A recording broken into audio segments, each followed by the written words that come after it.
സഹൃദയ സംഗീത കാരുണ്യവേദിയുടെ ജീവകാരുണ്യ പ്രവർത്തനം 19ാം വർഷത്തിലേക്ക്. ആലുവയിൽ നടന്ന വാർഷികാഘോഷം ഹൈക്കോടതി ജസ്റ്റിസ് വി എം ശ്യാംകുമാർ ഉദ്ഘാടനം ചെയ്തു.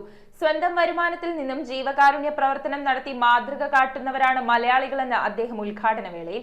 സ്വന്തം വരുമാനത്തിൽ നിന്നും ജീവകാരുണ്യ പ്രവർത്തനം നടത്തി ലോകത്തിന് മാതൃക കാട്ടുന്നവരാണ് മലയാളികളെന്ന് ഹൈക്കോടതി ജസ്റ്റിസ് വി എം ശ്യാംകുമാർ ചൂണ്ടിക്കാട്ടി. മറ്റു പല രാജ്യങ്ങളിലും സാമ്പത്തിക വരുമാനത്തിന്റെ ഒരു വിഹിതമാണ് ഇത്തരത്തിൽ മാറ്റിവെക്കുന്നതെന്ന് അദ്ദേഹം കൂട്ടിച്ചേർത്തു.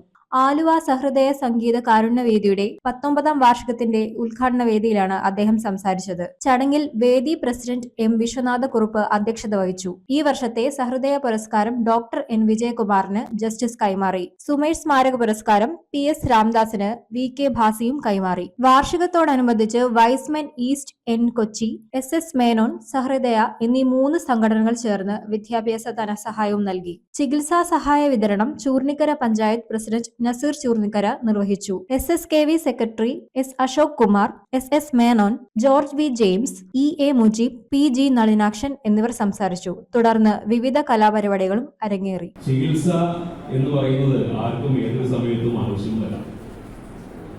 സഹൃദയുടെയും ഈ പറയുന്ന മറ്റുള്ള അതിനെ സഹായിക്കുന്ന പ്രവർത്തകരുടെയും എല്ലാം കൂട്ടായിട്ടുള്ള ശ്രമത്തിന്റെ ഭാഗമായിട്ട് നിങ്ങളുടെ ആവശ്യങ്ങൾ കഴിയാവുന്നത്രയും നേടിത്തരാനായിട്ട് അല്ലെങ്കിൽ സഹായിച്ചു തരാനായിട്ട് അവർ ശ്രമിക്കുന്നു.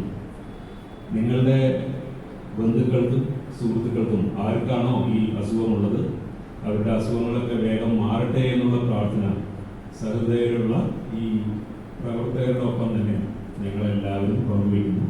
നിങ്ങളുടെ മനസ്സിലുള്ള വ്യഥകൾ മാറുന്നതിന് സാധിക്കട്ടെ. News bureau, Aluva.